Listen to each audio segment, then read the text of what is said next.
Okay, this is an example of a planetary gear train. We have this planetary gear train here. Shaft 1 is input. It's this guy. Shaft M, gear M is output, and our job is to find the velocity of the output as a function of input. I can see that I have this planetary gear train. So I guess sometimes I've been calling that step 0 because I can see two arms, at least two arms here. So if I look at these arms, I can see arm 1 here, and rotating on arm one are these two gears, E and F. So that's my planetary gear 1.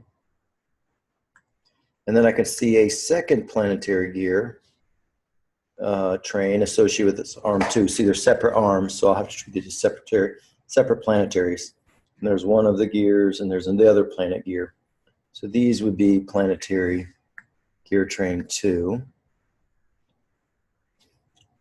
So when I analyze this guy, I'm going to have to consider both planetary gears, PGT1 and PGT2. PGT1, I've got first, last, and arm.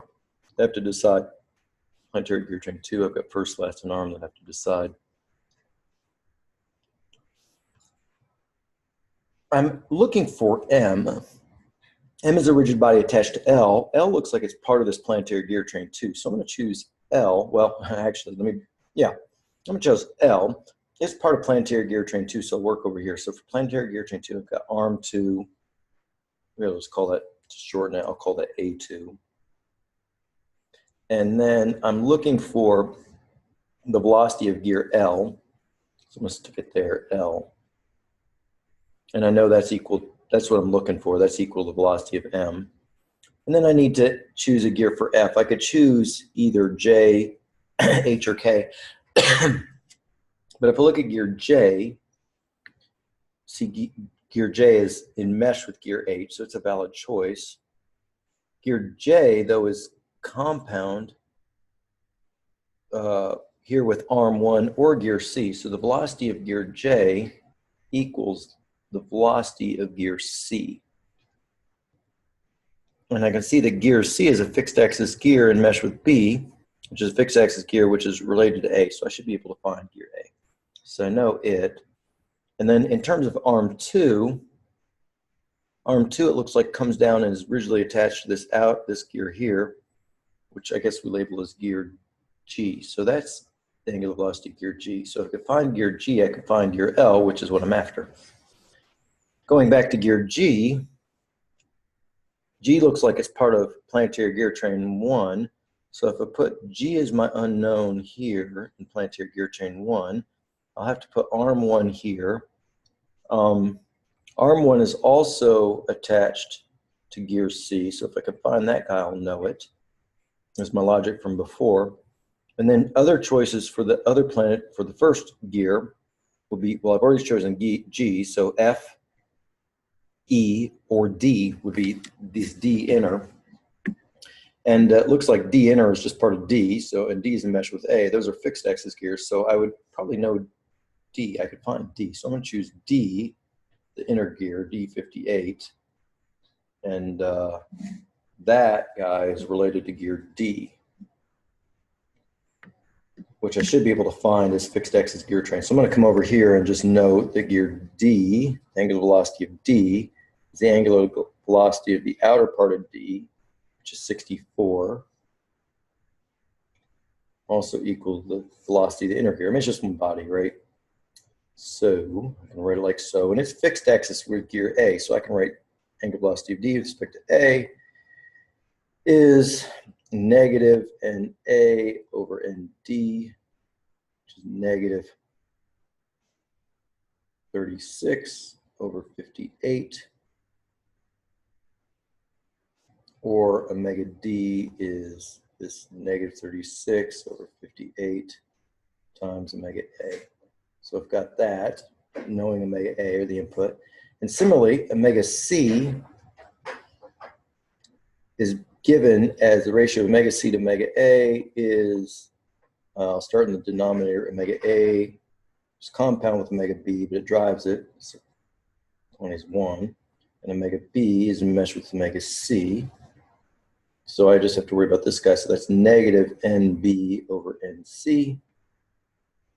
Or omega C equals negative 60 over 40 times omega A. So I've got these two relationships here that I can plug in here, here, and here. And then all I have to do is solve this guy first for G, and then plug it into here and solve L, which is N. And voila, I'm done. So we'll do that. Now we'll do that. So first, I'll start with this planetary gear train 1. So we get the last with respect to arm 1. It's the ratio of the first with respect to arm 1, which is omega last for G, minus omega arm 1, which is omega C. So I'll plug it in there, which I could plug in this negative 6/4 over omega A. But I'll just leave it as C at the moment, over omega first, which is D58, which is D, which I have here, minus omega C, and I know that. So look, all this stuff is in terms of omega A here, all in terms of omega A. It's all a function of omega A. The left-hand side, I'll get in my normal fashion. I put it in a cloud usually. So omega G with respect to omega. I wrote down F. You see that little mistake I made? I was looking at the first gear, D. So G with respect to D is, start with D. Let's see, D, that's the inner D58, drives omega E.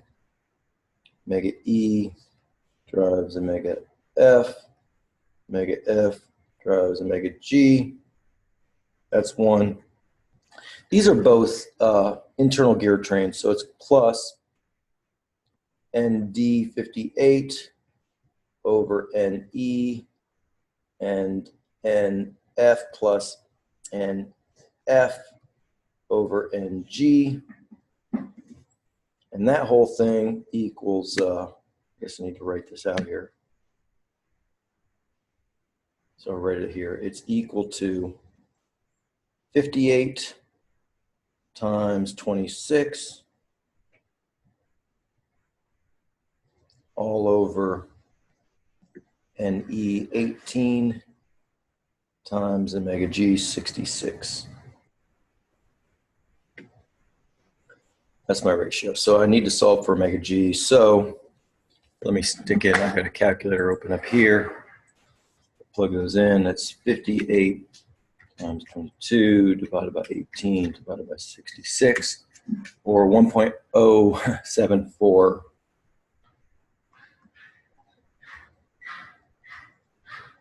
And that 074 just repeats forever.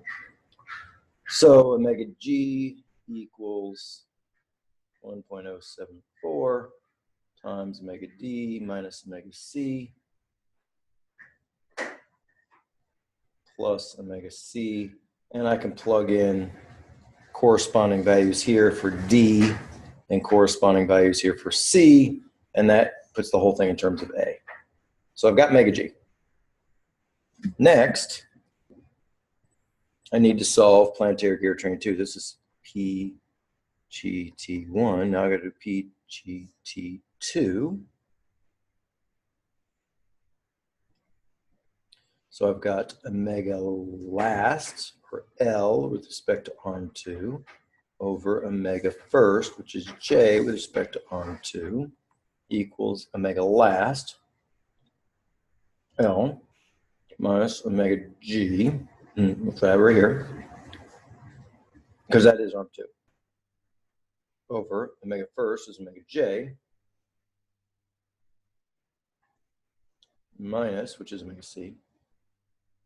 You see that?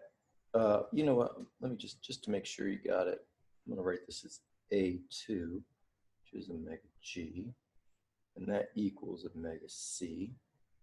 Okay, minus omega A2. Okay, so on the left-hand side, again, put this little cloud. So I get this ratio omega L. It looks like if I'm standing on the arm, that's why I do the cloud. So that those ratios are not equal unless I'm taking from the perspective of standing on the arm. That's why I put the cloud. The cloud reminds me I'm standing on the arm. So omega J drives what? Omega J drives H, H drives K, K drives L. H drives K, those are compound though, and K drives L. Peek back up here again. Looks like everything there are external gear trains. So I get a negative NJ over NH times a negative NK over NL, or I get a positive, see what's J is 54 times K is 40, all over H and L, 2438. Okay. So I can set omega L minus omega G all over omega C minus omega G equals this ratio, 54 times 40 plus 24 divided by 38, 2.368, or omega L equals 2.368 times omega C minus omega G plus omega G. And that equals omega M.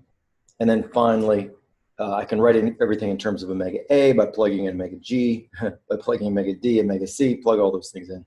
I get it all in terms of some big function of omega A. And I will stop here. You can do that algebra.